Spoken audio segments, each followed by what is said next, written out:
Alright, boys, I'm back. SummerSlam just happened, and it was an utter mess. Usually for these videos, I like going through all of the matches and telling you a little bit about each one, and then letting you know if it was good or bad. But I'm not gonna do it for this episode because every single match, both of these nights, were awful. There was nothing good about this show, no enjoyment to be found, no entertainment. Everybody failed at their job, and the company put on the worst SummerSlam of all time. So, night one started off with Roman Reigns, Jey Uso versus Braun and Bronson Reed. A boring match where Roman Reigns only wrestled for 10% of it. After that, we went to match 2, which was for the women's tag team titles. It was completely garbage, nothing of note. New champions though, Alexa and Charlotte. Match 3 was Sami and Karrion Kross. For some reason, in the year of our Lord 2025, we still have Sami Zayn having a match on pay-per-view. Match 4, Tiffany Stratton versus Jade Cargill. Tiffany Stratton keeps the title, and I do not know why, because every big match that this chick has, she has shit the bed on every single one of them. Her WrestleMania match was awful. Her SummerSlam match was awful. Her Evolution match was nothing of note. I do not know what the company sees in her and why she still holds the title. You know when the wrestlers come out and they show you little stats about the wrestler during the entrance? One stat that they showed for Tiffany Stratton is that she's been champion for 211 days right now. And can you name me one thing that she has done during her title reign? Can you name me a memorable moment, a memorable match, a memorable spot, anything that she has done that proves that she deserves that title? No, because she hasn't. She hasn't done anything of that. I was trying to be positive about this match. She had a terrible showing at WrestleMania, which is the worst thing you can do because WrestleMania is the most important show of the year. But whatever. Some days are off, okay? You can forgive one bad showing. But every other showing she has had after that has just been shit, especially SummerSlam. This match was god awful. It was a war crime against humanity. They made paying people to sit through this match. There is no reason for Tiffany Stratton to still hold the title. Moving on to match 5. Randy Orton and Jelly Roll versus Logan Paul and Drew McIntyre. Surprisingly, I thought this match was gonna be utter fucking shit. And it wasn't utter shit. It was just slightly shit. It was still shit, but it wasn't as bad as I thought it was gonna be. For some reason, Randy Orton took a back seat to Jelly Roll during this match. You have one of the most iconic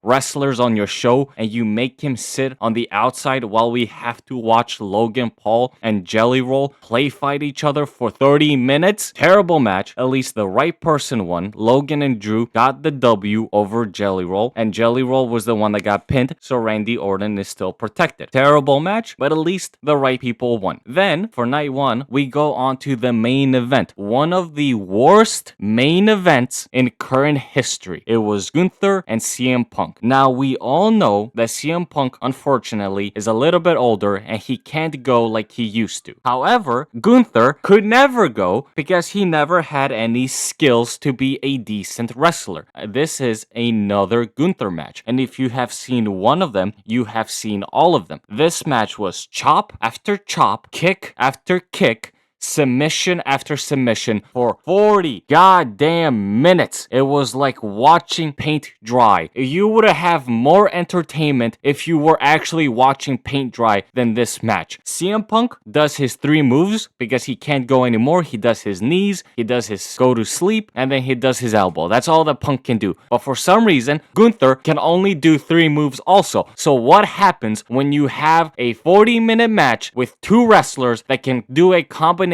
of 6 different moves? You get one of the worst main events in SummerSlam history. They had Roman Reigns open up the kickoff show to SummerSlam. He was not even on night 2. He was in night 1 opening match. And they could have had Roman Reigns night 1 main event. That could have probably helped the show out a little bit. But no, you know who they put in the main event of SummerSlam? Gunther. They said, no, Roman Reigns, step out. You're not good enough. The main event is secured for Gunther of all fucking people. This guy sucks. His boring ass matches, his shit storytelling, and his shit character work. This match was dull, awful, and it was a abomination against humanity. CM Punk beats Gunther. He has the title for 5 minutes, and then the one interesting thing all of night 1 happens, and it was the last 2 minutes of the show. Seth Rollins comes out, he has the crunches, he has the money in the bank, but his knee is fucked up, so you think, okay,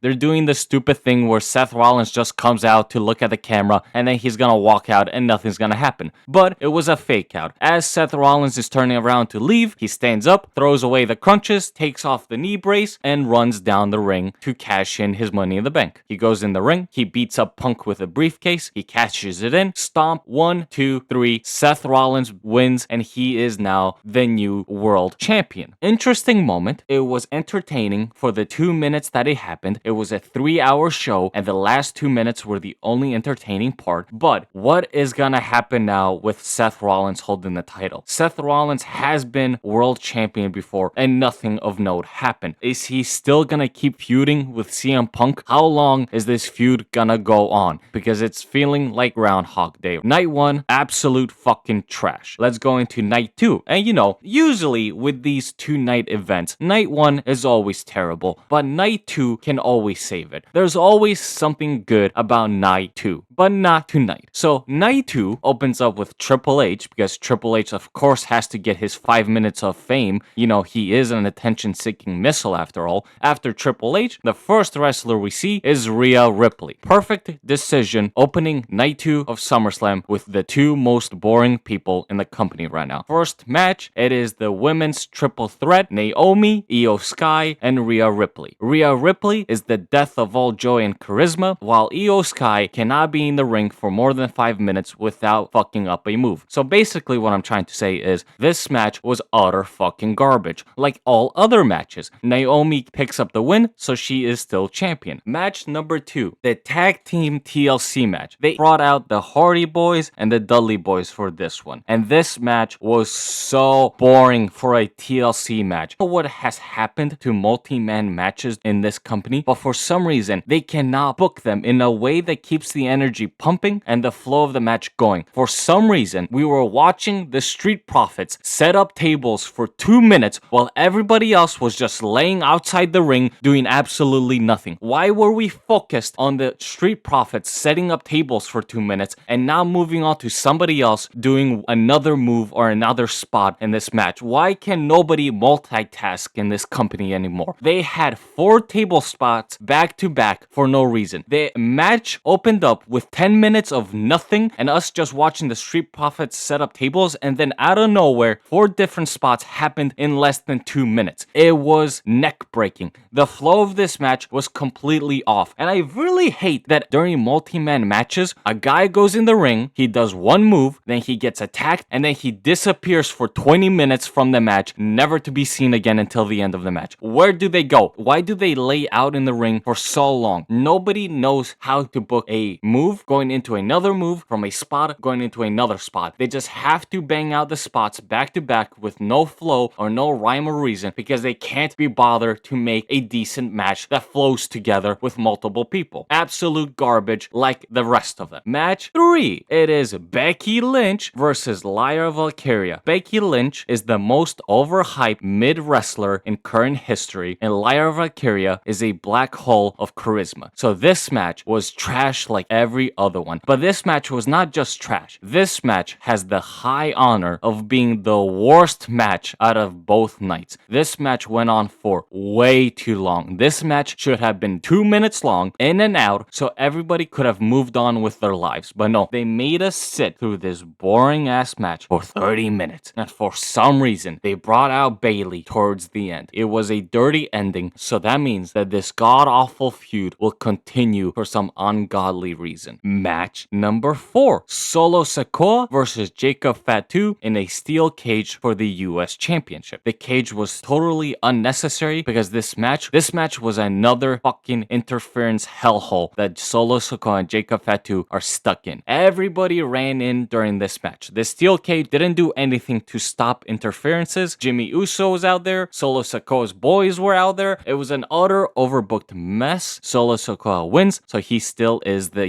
US champion. After that abomination, we go on to match 5. AJ Styles versus Dominic Mysterio for the Intercontinental title. AJ Styles is one of the best wrestlers to ever do it. So I was really hoping that AJ can pull off a miracle and save this awful show. But I don't know if it was something in the water or what, but this match was also trash. Everybody on these shows was off. Nobody was clicking with each other. They couldn't work together to put on an entertaining match if their lives depended on it. Nothing memorable, nothing interesting in this match. Dominic Mysterio keeps the title. Now let's go on to the main event. We have Cody Rhodes and John Cena. For some reason, John Cena is a babyface again. So the John Cena heel turn was an utter failure, just like everything that this company has been doing for the past few years, and just like this show. This match, like all others, sucked. We all know that Cena has slowed down a lot during his retirement in the ring. He can't go anymore, and he only does about 5 moves, and you expect Cody Rhodes to be able to work around it and maybe carry themselves to a good match. But as we all know, Cody Rhodes is one of the worst wrestlers in the company right now, so you can't expect him to do shit. Cody Rhodes, for some ungodly reason, wins and is now the WWE champion. So we have to look forward to another boring ass Cody Rhodes title reign where he will come out every week in a suit and say some utter fucking nonsense for 25 minutes and then fuck off to do a whole lot of nothing. But there is an upside. Just like in night 1, the last 2 minutes of the show were actually somewhat entertaining. A big shocker, Brock Lesnar is back and he attacked John Cena. So the next match we're gonna get is John Cena versus Brock Lesnar one more time. So those were all the matches. Those were all the shit matches that we got for these 2 nights. Every single one of them was terrible. I don't want to focus on the matches anymore because we all know the matches were shit. I want to focus on the utter failure of this company and how it fucked up this show so badly. The show clearly did not need to be 2 nights long because they didn't even have enough content to give us an hour of actual entertainment. How long will this last? How long can this company go on with treating its fans like this? How long can you go on as a company after putting shit show after shit show? WrestleMania, night 1 was garbage, with night 2 being a slight improvement, but if we're looking at it through all WrestleManias, this year's WrestleMania was one of the worst. Night of Champions, completely forgettable. Evolution, unnecessary. Any show called Saturday Night Main Event is not even supposed to be watched, and now they gave us